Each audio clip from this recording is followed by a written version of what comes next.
डोक्यावर गोल टोपी, हातात AK-47, कमरेला पिस्टल, डोळ्यात आग असा अतिरेकी आभास असलेला एक फोटो सोमवारी नगर जिल्ह्यात व्हायरल झाला।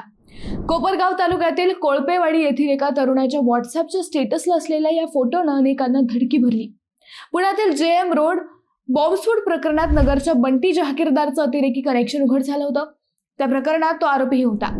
आता त्याच्या मृत्यूनंतर नगर जिल्ह्यातील हा नवा बंटी कोण या चर्चा सुरू झाल्या। प्रकरणाचं गांभीर्य एवढं होतं की थेट पोलीस अधीक्षकांना या प्रकरणाची तातडीने दखल घ्यावी लागली। नेमकं काय होतं हे फोटो प्रकरण, हा फोटो कुणाचा होता हेच आपण या व्हिडिओतून पाहणार आहोत। नमस्कार, मी अद्वैता आणि आपण पाहत आहात अहिल्यानगर लाईव्ह 24, नगरी घडामोडींचं परफेक्ट अनालिसिस।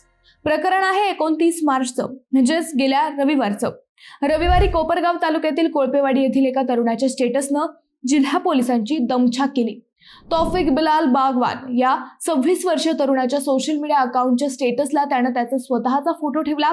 हा फोटोच असा होता की त्यानं अनेकांना धडकी भरली। हातात AK-47 रायफल, कमरेला पिस्टल, डोक्यावर गोल टोपी असा पेहराव असलेला त्याचा स्वतःचा फोटो त्याच्या स्टेटसला होता।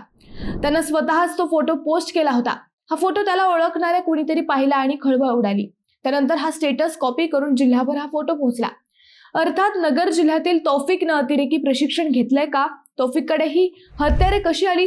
तौफिक अतिरेक्यांच्या संपर्कात आहे का? या प्रश्नांनी अनेकांची झोप उडाली। काही सजग नागरिकांनी हा फोटो थेट पोलिसांपर्यंत पोहोचवला। अर्थात जे तौफिकला ओळखत होते त्यांच्या मते तो कट्टरपंथी होता। शिवाय श्रीरामपूर मधील वॉर्ड क्रमांक 2 मध्ये त्याची उठबस होती व तो बंटी जहागीरदार गँगच्या संपर्कात होता अशी ही चर्चा रंगली। त्यामुळेच या फोटोनं जास्त धडकी भरली। हा एखाद्या अतिरेकी कटाचा भाग आहे का, याबाबत तर्कवितर्क लावले जाऊ लागले। प्रकरणाचे गांभीर्य ओळखून कोपरगाव तालुका पोलिसांनी तातडीने तपासणीची चक्रे फिरवली। पोलीस अधीक्षक सोमनाथ घरगे यांच्या मार्गदर्शनाखाली तालुका पोलीस निरीक्षक संदीप कोळी यांच्या पथकाने थेट कोळपेवाडी गाठून तौफिक बागवान याच्या घराची झडती घेतली। यावेळी त्याच्या घरात एक छोटी तलवार मिळून आली। सुरुवातीला तौफिक पोलिसांना सापडला नसल्याच्या चर्चा होत्या, त्यामुळे तो पळून गेला का असंही बोललं गेलं। अखेर पोलिसांनी तौफिक आणि त्याचा मित्र इस्माईल रजाक शाह त्या दोघांना ताब्यात घेतलं। सखोल चौकशी केली असता त्यांनी हा फोटो AIच्या माध्यमातून एडिट करून तयार केल्याचे कबूल केले।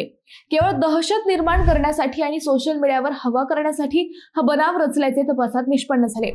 जरी फोटो बनावट असला तरी समाजात भीती पसरवल्याप्रकरणी आणि घरात विनापरवाना तलवार ठेवण्याप्रकरणी पोलिसांनी दोघांविरुद्ध गुन्हा नोंदवला आहे।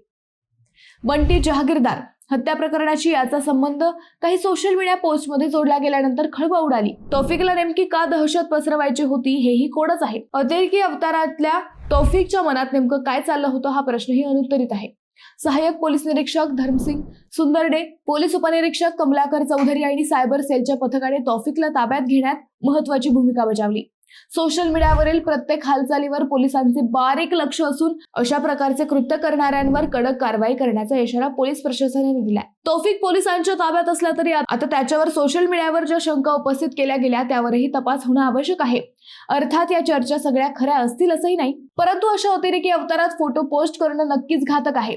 तौफिक कुठे फिरत होता, काय करत होता, कुणाच्या संपर्कात होता, AI टूलवर फक्त अतिरेकी पेहरावाचा फोटोच त्याने का पोस्ट केला, त्याच्या घरात मिळालेली तलवार कुठून आली, या सगळ्यांचा तपास होणं गरजेचं आहे। मित्रांनो, तुम्हाला हा विषय कसा वाटला हे आम्हाला कमेंट करून नक्की कळवा। शिवाय व्हिडिओ आवडला असेल तर चॅनलला सबस्क्राईब करून व्हिडिओला लाईक करायला विसरू नका। पुन्हा भेटू नव्या विषयावर, तोपर्यंत धन्यवाद।